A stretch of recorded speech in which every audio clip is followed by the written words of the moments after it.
Hola a todos, bienvenidos a un nuevo video de Tutorías Medicina Interna. Mi nombre es Santiago Zambracos Parrado, soy estudiante de último año de Medicina. Soy uno de los nuevos colaboradores de este maravilloso canal. Los invito además a seguirme en mi canal de contenido médico, tanto de revisiones dedicadas a temas básicos como temas clínicos. Los primeros videos que realizaré estarán dedicados principalmente a la fisiología respiratoria. El primero, y del cual estaremos hablando el día de hoy, está dedicado especialmente a la anatomía básica del sistema respiratorio, a la ventilación respiratoria y a la difusión de los gases a través de la membrana alveolar. Posteriormente, en el segundo video, estaremos hablando acerca del transporte de esos gases hasta los tejidos periféricos y de la utilización del oxígeno como molécula fundamental para la respiración celular. Espero les sea de gran utilidad. Entonces iniciemos nuestra temática del día de hoy, fisiología respiratoria. Para poder adentrarnos en la fisiología respiratoria, quizás lo primero que debamos responder es ¿qué es la respiración? Y la respiración no es más que el proceso por el cual los seres vivos intercambian gases con el medio externo. ¿Cuáles gases? Puntualmente dos, el dióxido de carbono y el oxígeno. Un dióxido de carbono que será expulsado del cuerpo a cambio de obtener oxígeno.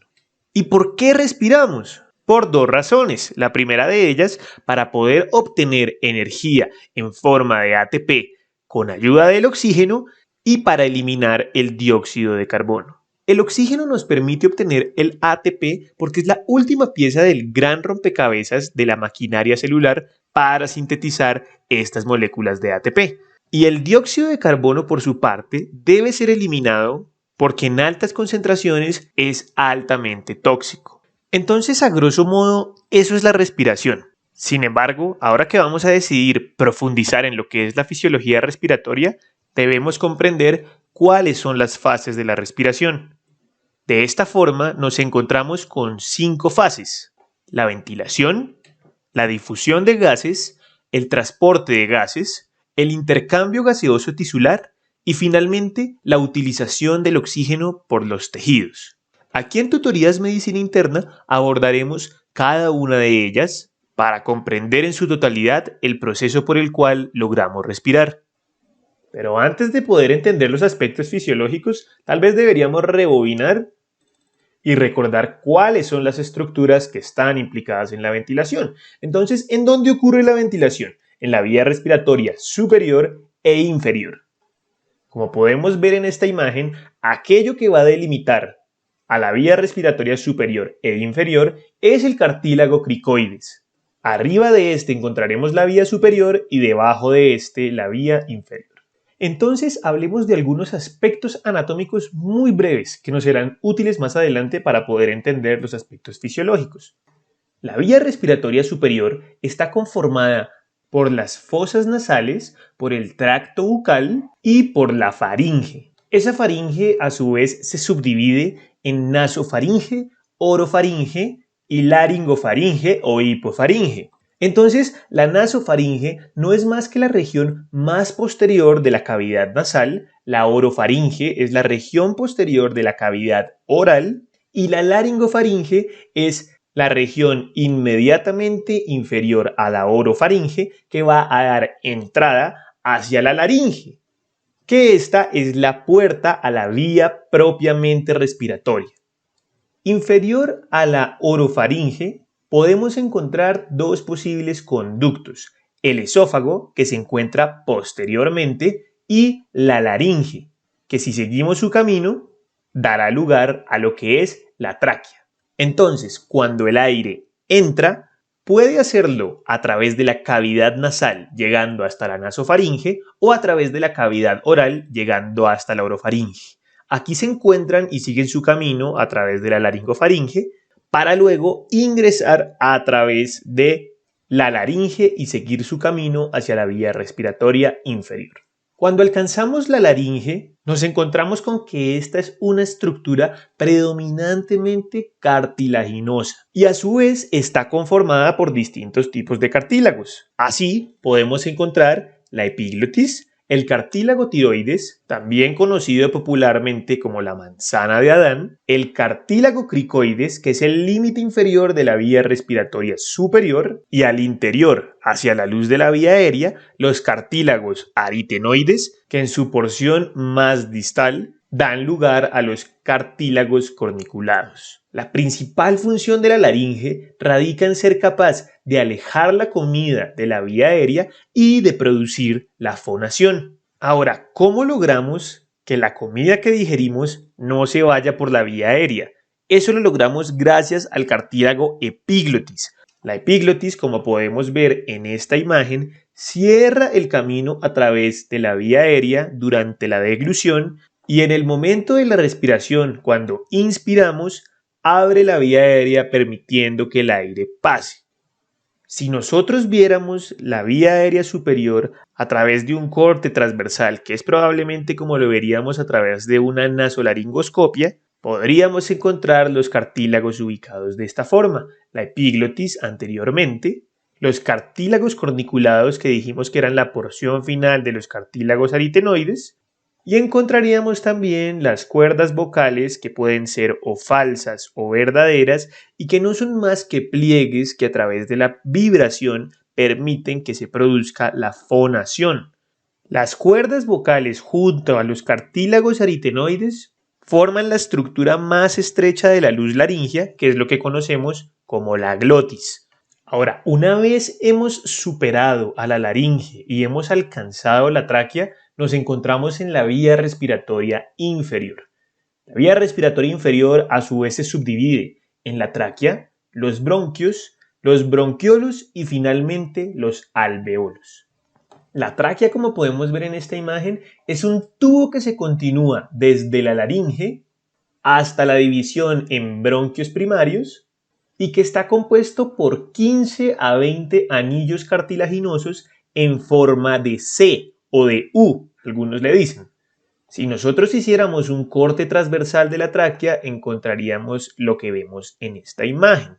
Hacia la luz encontraríamos todos los cilios encargados de movilizar las secreciones y el moco, y la pared de la tráquea estaría conformada en la porción anterior por un anillo de cartílago y hialino, y en su porción posterior se encontraría desprovisto de cartílago, lo que permite que el alimento que atraviesa a través del esófago pueda pasar sin ninguna obstrucción mecánica. Si hiciéramos un corte sagital, podríamos ver cómo la tráquea posee glándulas mucosas, células caliciformes y células ciliadas encargadas de producir el moco que será responsable de movilizar las secreciones con ayuda de los cilios hacia el exterior. Si continuamos nuestro camino hacia inferior en la tráquea, nos encontraremos con la bifurcación de la misma en un punto que se conoce como la carina. Después de ella, daremos lugar a los bronquios principales, el bronquio principal izquierdo y el bronquio principal derecho. Cuando continuamos nuestro camino hacia inferior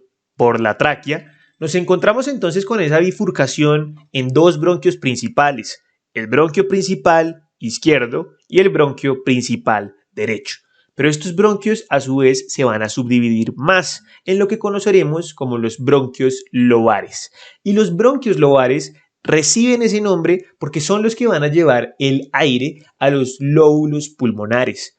Los pulmones se dividen en lóbulos. Entonces, en el caso del pulmón derecho, este se divide en tres lóbulos: el lóbulo superior, el lóbulo medio y el lóbulo inferior, mientras que el pulmón izquierdo se divide en lóbulo superior y en lóbulo inferior. Entonces, para cada uno de estos lóbulos tendremos un bronquio lobar. Así, el bronquio derecho se dividirá en tres bronquios lobares y el bronquio principal izquierdo se subdividirá en dos bronquios lobares.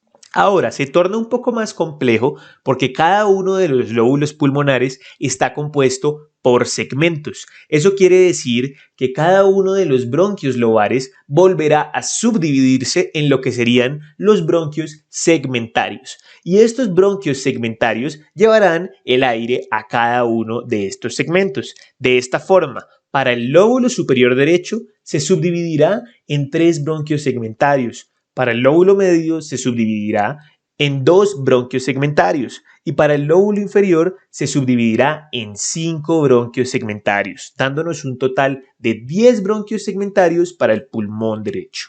En el pulmón izquierdo, el bronquio lobar superior se subdividirá en 3 bronquios segmentarios y el bronquio lobar inferior se subdividirá en 5 bronquios segmentarios, teniendo de esta forma 8 bronquios segmentarios en el pulmón izquierdo. Todo esto lo podemos resumir brevemente en esta tabla. Tráquea se bifurca en bronquio principal derecho e izquierdo. Bronquio principal derecho se subdivide en bronquio lobar superior, lobar medio y lobar inferior. Y bronquio principal izquierdo se subdivide en bronquio lobar superior y lobar inferior. Los bronquios lobares del pulmón derecho se subdividirán en 10 segmentarios y los bronquios lobares del pulmón izquierdo se subdividirán en 8 segmentarios. Ahora, este proceso de ramificación continúa hasta llegar hasta 23 a 24 generaciones de bronquios. Y más o menos desde la primera a la séptima generación los conoceremos como bronquios. Posteriormente, de la octava a la 16ª generación los llamaremos bronquiolos y finalmente de la 17ª generación en adelante estaremos hablando de los bronquiolos terminales y las últimas generaciones corresponderán a los sacos alveolares. Las diferencias entre estas generaciones en que a medida de que comienza a ramificarse esta vía aérea, comienzan a perder cartílago y músculo, la pared de estos bronquios, para finalmente llegar a bronquiolos terminales que carecen de cartílago y carecen de músculo y son exclusivamente epitelio respiratorio. De esta forma, las primeras generaciones corresponderán a una zona meramente de conducción, es decir, un espacio muerto anatómico. Muerto porque no hace intercambio respiratorio. Sin embargo, las últimas generaciones, como ya no tienen cartílago y no tienen músculo y son meramente epitelio respiratorio, se conocerán como la zona respiratoria donde ocurre el intercambio gaseoso. Esta imagen nos ilustra entonces eso de lo que hablábamos, la zona de conducción y la zona respiratoria. Así, estos últimos bronquiolos terminales que dan lugar a los sacos alveolares serán la zona en donde ocurrirá el intercambio gaseoso. Ahora que ya hemos alcanzado los alveolos y que sabemos que son los sacos terminales del árbol bronquial en donde ocurre ese intercambio gaseoso, tratemos de entender cómo funciona esta unidad funcional del pulmón. Los alveolos están compuestos por diferentes tipos de células. Los neumocitos tipo 1, los neumocitos tipo 2 y los macrófagos alveolares. Los neumocitos tipo 1 conforman más o menos del 90 al 95% de la membrana alveolar y son ese epitelio respiratorio encargado de llevar a cabo el intercambio gaseoso. Aquí podemos evidenciar esos neumocitos tipo 1. Estos son los encargados de permitir que ocurra el intercambio gaseoso. Pero también tenemos otros neumocitos que son los neumocitos tipo 2. Estos neumocitos tipo 2 son responsables de sintetizar el surfactante pulmonar y que además se encargan de reabsorber sodio y agua para evitar que se produzca edema pulmonar, es decir, acumulación de líquido en la luz alveolar. Ahora, si nos damos cuenta, ese intercambio gaseoso ocurre con vasos pulmonares, pequeños capilares pulmonares que se encuentran con esas células epiteliales respiratorias y están tan cerca y son tan delgados que permite que se dé esa difusión del gas.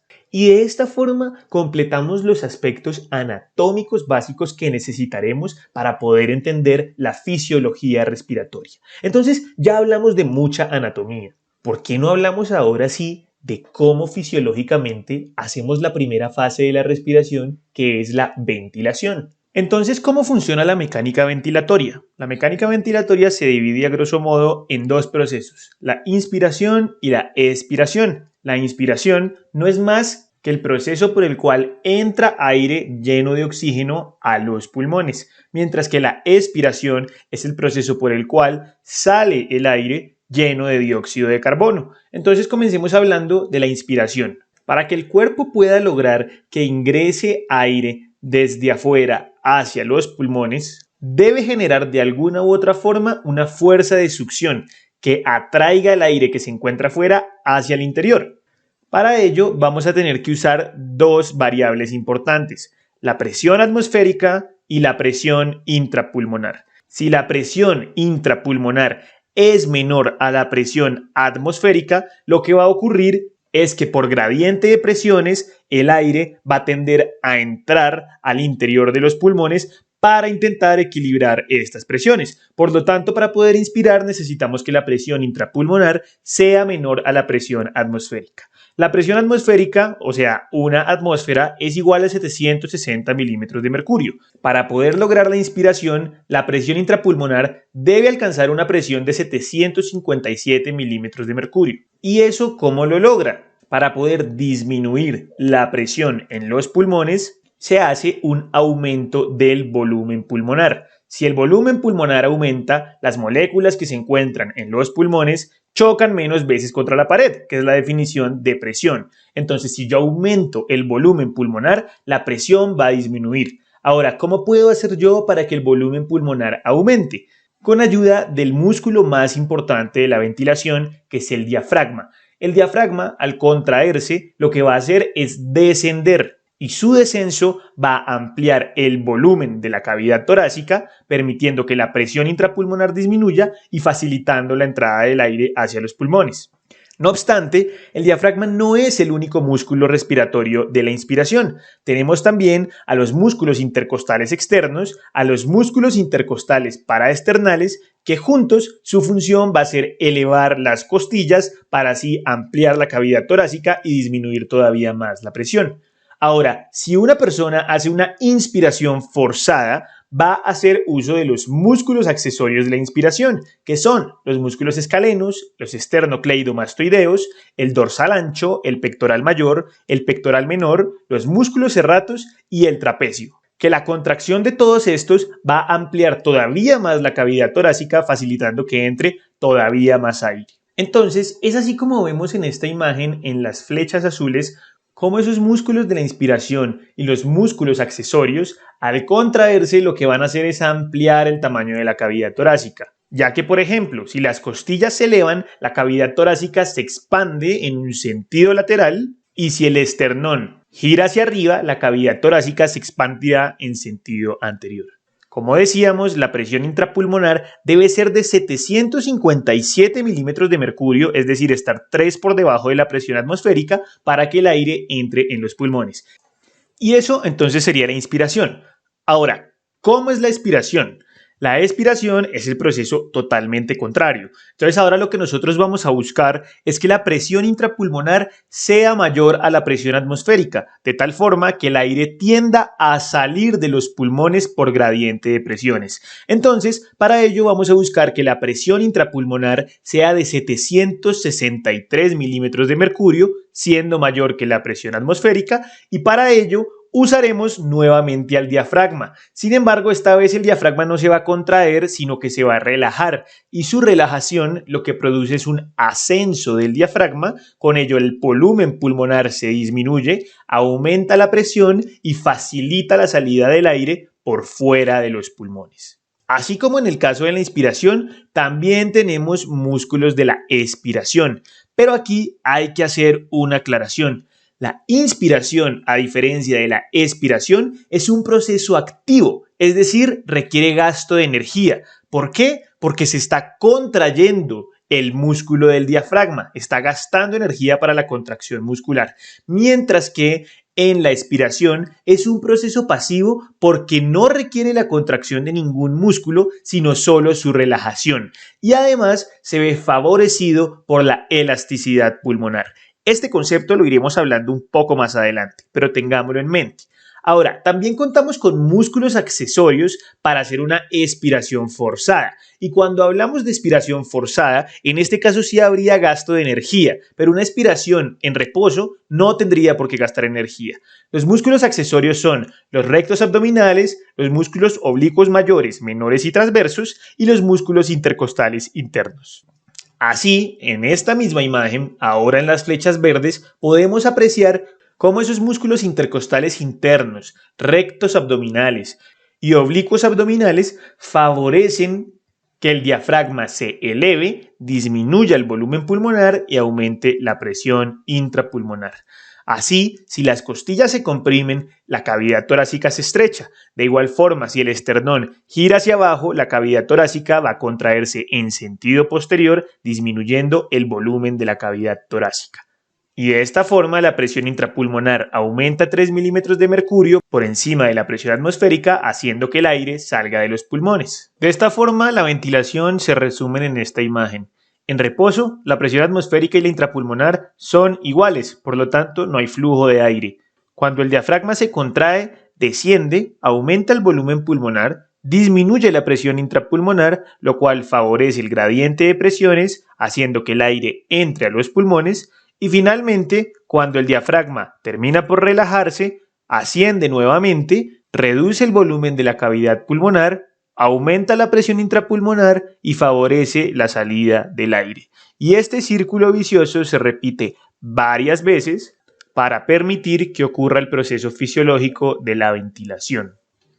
Ahora, ¿qué tan bien puede ejecutarse esta ventilación y de qué depende? Para ello debemos recordar dos variables fundamentales, la elasticidad y la distensibilidad. La elasticidad se define como la propiedad de un cuerpo sólido para recuperar su forma cuando cesa la fuerza que le altera, mientras que la distensibilidad es la propiedad de un cuerpo sólido para cambiar su forma cuando le altera una fuerza. ¿Cómo así? Entonces, observemos esta imagen. Cuando nosotros tenemos una banda elástica, un caucho, que nosotros jalamos, ese proceso de jalar el caucho genera la distensión. Es un cuerpo sólido que cambia su forma con una fuerza que lo altera, que en este caso son las manos. La elasticidad es la capacidad que tiene ese caucho para retornar a su forma normal. Es común confundirse entre estos dos conceptos, por tanto es pertinente que quede muy claro.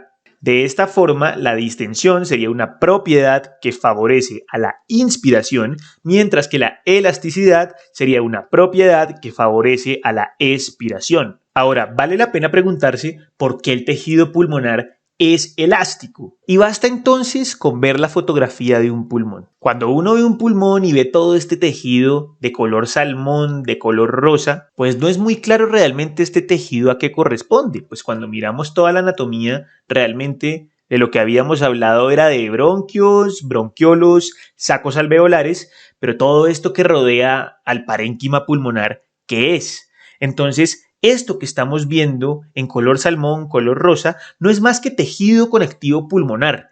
Ese tejido conectivo pulmonar está conformado por colágeno y por elastina. La elastina es una proteína que permite que el pulmón tenga esta propiedad de elasticidad. Y por tanto, sería lógico pensar que cuando hay compromiso de estas dos proteínas, ya sea elevando la cantidad de colágeno o disminuyendo la cantidad de elastina, podríamos tener diferentes procesos patológicos. Así, esta gráfica nos muestra cómo en un estado normal el pulmón con 30 centímetros de agua de presión es capaz de lograr 4 litros de capacidad vital.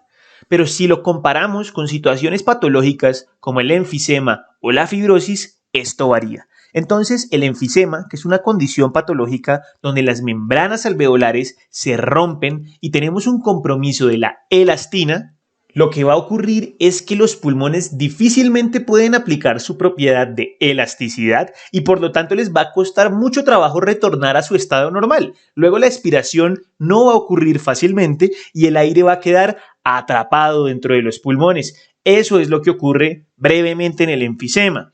Ahora, en la fibrosis ocurre el proceso totalmente contrario. Hay un exceso de colágeno, un proceso de fibrosis, de cicatrización, que lo que va a impedir es que mi pulmón pueda distenderse fácilmente. Entonces yo voy a requerir mucha presión para que mi pulmón pueda inspirar y aún así no llegue a lograr la capacidad vital que tendría cuando está funcionando normalmente. Y por esta razón es vital tener estos dos conceptos claros. Y ya que estamos hablando de propiedades que favorecen o desfavorecen la mecánica ventilatoria, ¿es la elasticidad la única fuerza que se opone a la distensibilidad en el pulmón? No, Realmente hay otra propiedad muy importante que es la tensión superficial. Esta fuerza también se opone a que el pulmón se distienda. ¿Y qué es la tensión superficial? Es un fenómeno natural que se presenta en cualquier interfaz aire-líquido. Y resulta que el alveolo es una interfaz aire-líquido, porque en el alveolo las moléculas de agua más profundas de la mucosa tienden a atraer a las moléculas superficiales, disminuyendo el área de superficie y con ello el volumen del alveolo. Expliquemos esto un poco mejor. Parémonos aquí en la imagen A y supongamos que aquí en donde vemos en azul claro es la luz alveolar y que aquí en donde tenemos esta región que dice área de superficie es la pared alveolar. Ya hemos dicho que la pared alveolar está rodeada de una mucosa. Luego aquí tendríamos esa interfaz aire-líquido que dijimos que es necesaria para que exista la propiedad de tensión superficial. Entonces, esa capa de mucosa está compuesta por moléculas de agua principalmente. Y esas moléculas de agua están unidas entre sí a través de fuerzas de atracción entre sus cargas. Las moléculas de agua que se encuentran en las capas más profundas, todas ellas tienen la misma cantidad de fuerzas atrayendo en todos los sentidos. Entonces veamos que estas que están en segunda y tercera fila reciben la atracción de todas las direcciones posibles. El problema radica en las moléculas que se encuentran en la primera capa de moléculas de agua, porque estas, si bien van a tener fuerzas que atraen horizontalmente e inferiormente, arriba no hay nada que las esté atrayendo.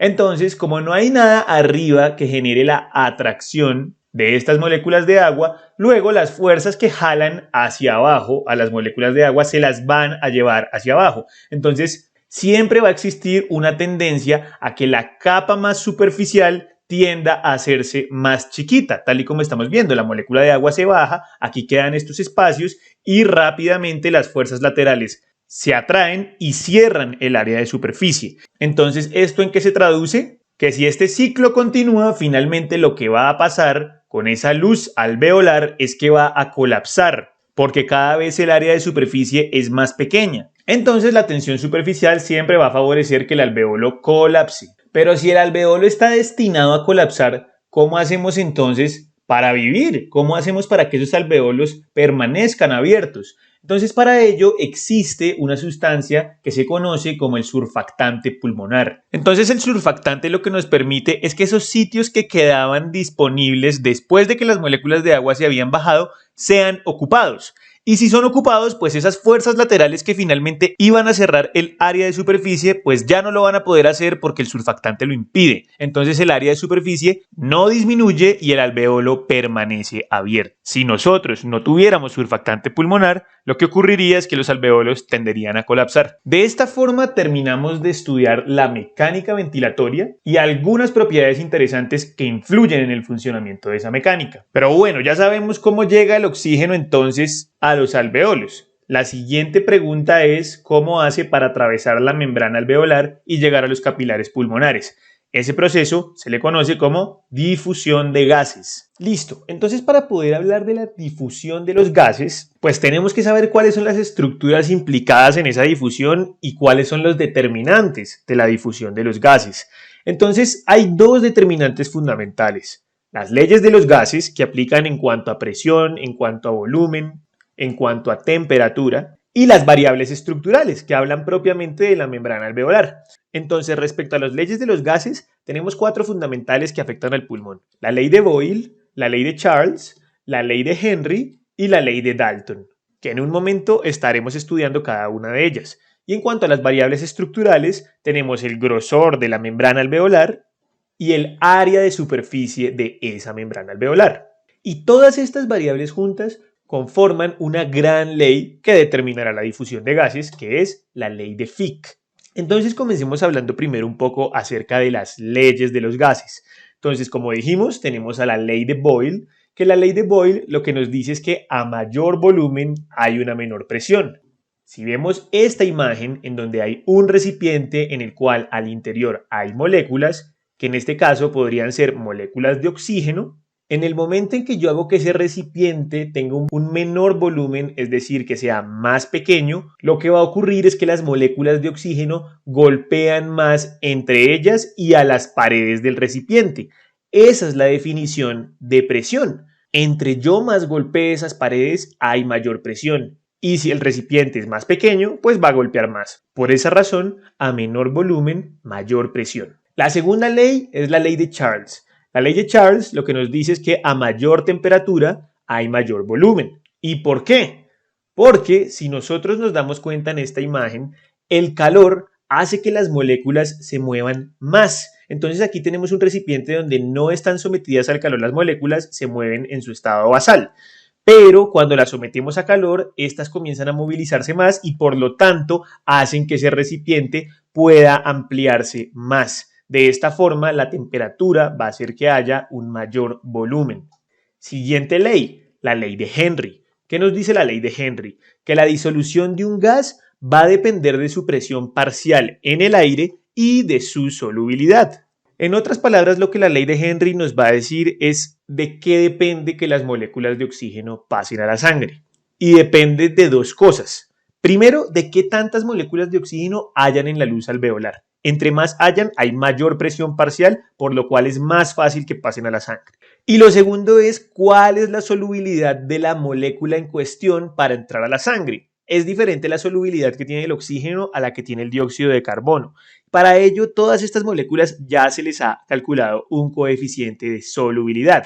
Entonces, dependiendo de esas dos variables, podemos saber qué tan fácil para esa molécula es pasar a la sangre. Y por último tenemos a la ley de Dalton, que nos dice que la presión total de una mezcla de gases es igual a la sumatoria de las presiones de cada uno. Y esto es de importancia en el alveolo porque en el alveolo no solo hay oxígeno, sino que también están los otros gases que se pueden inspirar del medio exterior, que de hecho el oxígeno es solo el 21% de los gases que nosotros inspiramos del aire que está en el exterior. Pues el aire tiene nitrógeno, helio, dióxido de carbono. Entonces, por eso es preciso saber que la presión de lo que estamos inspirando es la sumatoria de las presiones de oxígeno, de las presiones de nitrógeno y de las presiones de todos los demás gases. Y ahora que ya entendemos cuáles son esas leyes que rigen el movimiento de los gases desde el alveolo al capilar, debemos hablar de aquello que está limitando el paso de esos gases, que es la membrana, las variables estructurales de la membrana alveolar. ¿Esas variables cuáles son fundamentalmente? El grosor y el área de superficie de la membrana. Respecto al grosor de la membrana, ¿qué podemos decir? Lo primero es que mide en promedio 0.5 micras y que si ésta se llega a engrosar, pues los gases van a tardar más en difundir porque es mucha más membrana la que tienen que recorrer. Y esto es de especial importancia porque el tiempo que tardan en pasar los gases a través de la membrana tiene que estar sincronizado con el tiempo que tarda cada glóbulo rojo en atravesar el capilar pulmonar, y este tiempo es de 0.75 segundos. Por lo tanto, los gases tienen que difundir en menos de este tiempo para poder llenar el glóbulo rojo. En la medida en que se vaya engrosando más la membrana alveolar, pues serán menos los glóbulos rojos que puedan quedar oxigenados y por lo tanto el engrosamiento de la membrana se traduciría en una menor oxigenación.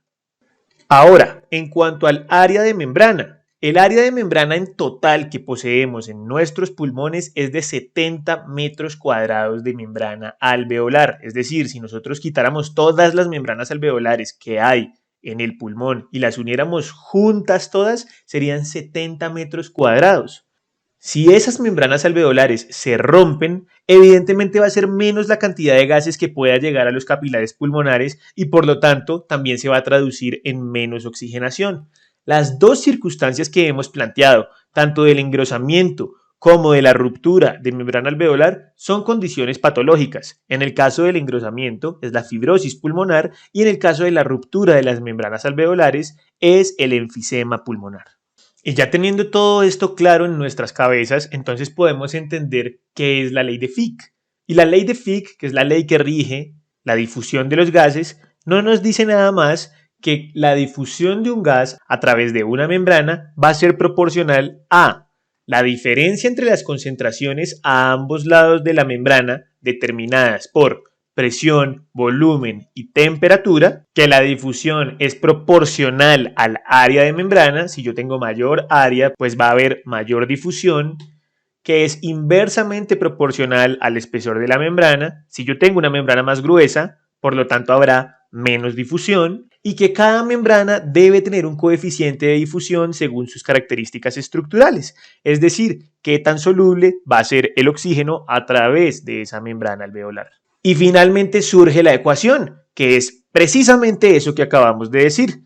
Difusión es proporcional al gradiente de concentraciones, al área de superficie y al coeficiente de difusión, e inversamente proporcional al espesor de la membrana.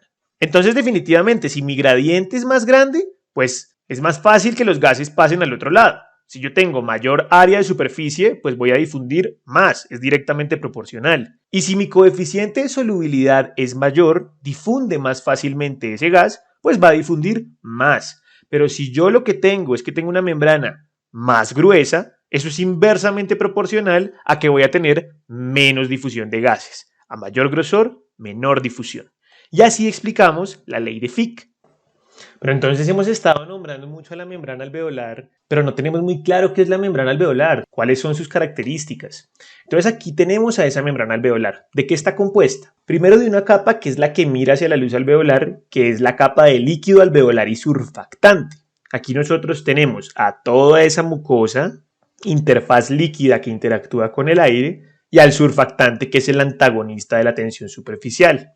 Como segunda capa tenemos al epitelio alveolar, que está conformada tanto por neumocitos tipo 1, que habíamos dicho que son los encargados de la difusión de los gases, como neumocitos tipo 2, que son los encargados de producir el surfactante pulmonar. Como tercera capa tenemos a la membrana basal epitelial. Como cuarta capa se encuentra el espacio intersticial, que lo vemos aquí en lila.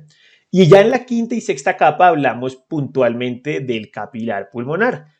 La quinta es la membrana basal capilar y la sexta es el endotelio de los capilares pulmonares. Y así llegamos al final del recorrido del sistema respiratorio. Ya alcanzamos su última parada, que es la luz alveolar, y nos encontramos por fin con la membrana, que es el límite antes de entrar a la circulación pulmonar. Y como vamos a comenzar a hablar de circulación pulmonar, quizá es pertinente hacer algunas diferenciaciones con lo que es la circulación bronquial. Entonces, vamos a hacer varias distinciones entre ambas. La circulación pulmonar es puntualmente aquella circulación que permite que la sangre desoxigenada que viene del corazón se oxigene y sea posteriormente llevada ya oxigenada al corazón. Esta circulación está conformada por las arterias pulmonares y por las venas pulmonares. Entonces, la circulación pulmonar va a comenzar en el ventrículo derecho, donde sale el tronco arterial pulmonar, que se divide en dos arterias, la arteria pulmonar derecha y la arteria pulmonar izquierda. Allá se oxigena toda la sangre en el pulmón y para retornar utiliza las venas pulmonares, que van a llevar la sangre oxigenada de vuelta al corazón, al ventrículo izquierdo. Y es eso precisamente lo que vemos en esta imagen. El tronco arterial pulmonar, que sale del ventrículo derecho, se dirige a los pulmones donde se oxigena la sangre y retorna a través de las venas pulmonares al ventrículo izquierdo, donde se expulsará la sangre oxigenada a través de la arteria aorta hacia la circulación mayor. Y entonces aquí uno siempre tiende a preguntarse si la circulación pulmonar entonces es la encargada de darle la irrigación al pulmón. Es decir, todos los órganos del cuerpo necesitan sangre para funcionar. ¿Quién le da esa sangre a los pulmones? ¿Son estos vasos? ¿Son las arterias pulmonares? Y la respuesta es más un no que un sí, pero ambas respuestas son ciertas. ¿Por qué? Porque las venas pulmonares son las encargadas de irrigar los pulmones solo en un 25%. Dense cuenta que las venas pulmonares son las que llevan la sangre oxigenada, opuesto a lo que ocurre en todas las demás venas del cuerpo. Pero en los pulmones, las venas pulmonares son las que llevan la sangre oxigenada. Y ellas irrigan en un 25% de los pulmones. ¿Quién irriga el 75% restante? La circulación bronquial, las arterias bronquiales. Entonces, esto es muy importante entenderlo, porque un tromboembolismo pulmonar difícilmente va a generar un infarto del pulmón. Es decir, que se forme un coágulo en una vena pulmonar no necesariamente se va a traducir en un infarto porque no son las venas pulmonares las que irrigan principalmente el pulmón. Puede ocurrir y de hecho en las partes más periféricas del pulmón, si hay un coágulo en una vena pulmonar puede desencadenar un infarto, pero eso es raro. Entonces lo más común es que un tromboembolismo pulmonar no desencadene un infarto pulmonar, porque los encargados de irrigar principalmente son las arterias bronquiales. Y respecto a la circulación bronquial, lo que debemos decir es que esas arterias bronquiales nacen de la arteria aorta torácica, que son tres, las dos izquierdas y una derecha, y que ellas son las que se encargan de la irrigación del pulmón. Curiosamente, y de forma análoga, una parte de esa sangre que sale desoxigenada después de haber dejado el oxígeno en los pulmones es enviada a través de estas venas pulmonares para que retornen al corazón en vez de las venas bronquiales. Entonces aquí nosotros tenemos a esos bronquiolos, a esos sacos alveolares finales siendo irrigados por esas arteriolas pulmonares, que esas arteriolas pulmonares después van a dejar el oxígeno y van a retornar la sangre o a través de las venas bronquiales o a través de las venas pulmonares en una menor medida. Bien, y ya que estamos hablando entonces de la circulación pulmonar y de ese momento en el que el alveolo se encuentra con el capilar, quizás sea el momento más pertinente para comenzar a hablar de la relación ventilación-perfusión. Este es un concepto que suena mucho en la fisiología pulmonar y que también es fundamental para entender múltiples fisiopatologías de enfermedades. Entonces, ¿qué es la relación ventilación-perfusión? No es más que la relación, como su nombre lo indica, entre la ventilación alveolar por minuto con relación al flujo circulatorio por los capilares pulmonares en cada minuto. Entonces, pues debemos saber qué cantidad se ventila por minuto de gas y esos son 4.2 litros. Y respecto a la perfusión, es el mismo gasto cardíaco, es decir, 4 a 5 litros por minuto de sangre. Por lo tanto, la relación entre estos dos va a tender a estar entre 0.8 a 1, son casi que igual proporcionalmente hablando. Entonces, esta relación BQ en diferentes patologías puede verse afectada. Si nosotros tenemos una patología que hace que la ventilación disminuya, pues lo que yo voy a tener es que mi relación ventilación-perfusión va a reducirse, porque el numerador está disminuyendo y eso va a hacer que en su totalidad la relación disminuya. Ahora, si lo que yo tengo es que la perfusión disminuye, es decir, la Q, el denominador, es más pequeño, pues la relación ventilación-perfusión va a ser más alta. ¿Y cuáles serían los ejemplos patológicos en los que esto puede ocurrir? Por ejemplo, la ventilación puede comprometerse con una obstrucción de la vía aérea. Eso va a hacer que no pueda llegar aire a los alveolos y por lo tanto no haya ventilación. Pero eso no significa que la sangre de los capilares que llegan a esos alveolos que se deberían llenar esté funcionando incorrectamente. Esos capilares alveolares están bien, la perfusión está normal, lo que se afectó fue la ventilación. Entonces, este sería un ejemplo donde la relación ventilación-perfusión está baja. Ahora, ¿cuál sería un ejemplo de relación ventilación-perfusión alta? El tromboembolismo pulmonar, porque en este caso estamos teniendo un coágulo, un émbolo, que se está estancando en uno de los capilares pulmonares y no está permitiendo que la sangre llegue al lugar en donde está el alveolo para hacer el intercambio gaseoso. En este caso no hay ningún problema con la ventilación, pero la perfusión sí está comprometida y en este caso la relación ventilación-perfusión pues va a ser alta. ¿Y cuál va a ser entonces la respuesta compensatoria por parte del sistema respiratorio? Ante una situación de relación ventilación-perfusión baja, lo que vamos a tener es una vasoconstricción local. ¿Esto qué sentido tiene? Que toda esa sangre que está yendo a ese lugar donde los alveolos están colapsados, en vez de ser llevada ahí donde no va a servir para nada, sea llevada a otros sitios, redireccionada a otros vasos pulmonares en donde sí va a haber ventilación para que se pueda oxigenar. Y en el sentido contrario, si lo que está disminuyendo es la perfusión, entonces lo que va a hacer el sistema respiratorio es una broncoconstricción localizada con el fin de que el aire no vaya a esas zonas donde está mal perfundido, sino que se redirija a alveolos que estén bien perfundidos para así poder hacer el intercambio gaseoso. Pero ojo, porque si bien estamos diciendo que la relación ventilación-perfusión puede afectarse en diferentes patologías, no quiere decir que en una persona sana todas sus zonas del pulmón tengan la misma relación ventilación-perfusión. De hecho, la relación BQ no es igual en todas las zonas del pulmón y esto le abre la puerta a un concepto que se conoce como las zonas de West. Entonces, West se dio cuenta que la relación BQ varía dependiendo de la zona de los pulmones cuando la persona se encuentra en bipedestación. Entonces, él plantea que existen tres zonas.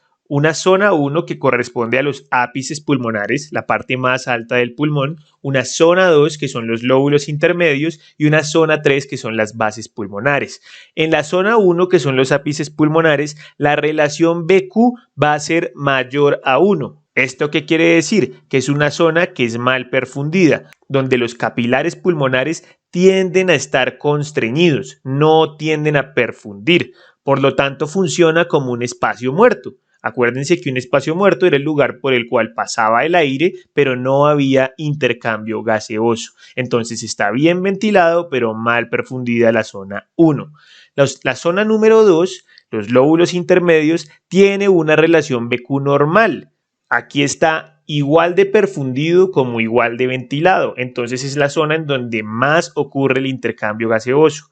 Y la zona 3, que son las bases pulmonares, va a tender a tener una mala ventilación, pero una perfusión adecuada. Y a esto se le conoce como shunt o cortocircuito. ¿Por qué shunt? Porque sencillamente lo que está haciendo la sangre es seguir derecho sin ser oxigenada. Entonces es como si se saltara la oxigenación.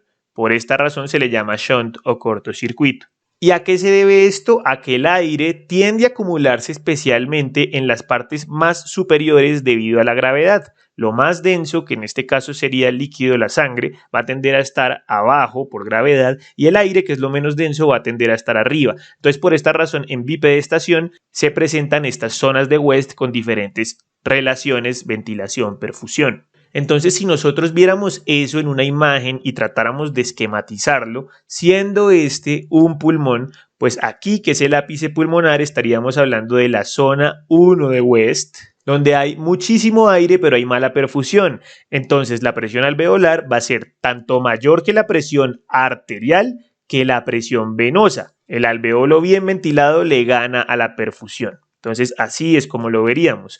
Ahora, si miramos el lado contrario, que es la zona 3, donde decimos que está mal ventilado pero bien perfundido, quiere decir que tanto la presión arterial como la presión venosa, que es por donde va pasando la sangre, van a ser mayores que la presión alveolar, porque no hay oxígeno que ejerza una presión alveolar relevante. Y eso nos dejaría ya solo con una opción que sería la zona 2, en donde la presión arterial va a ser mayor que la alveolar, lo cual permite que haya flujo de sangre a través de los capilares pulmonares, pero la presión alveolar va a ser mayor que la presión venosa. Entonces, esa sería la definición fisiológica de lo que son las zonas de West. Y de esta forma completamos nuestro primer video dedicado a la fisiología respiratoria. En el siguiente video estaremos hablando acerca de el transporte del oxígeno a través de los vasos sanguíneos, la utilización del oxígeno como molécula principal para la respiración celular y la regulación nerviosa de la respiración. Espero les haya sido muy útil. Nos vemos pronto.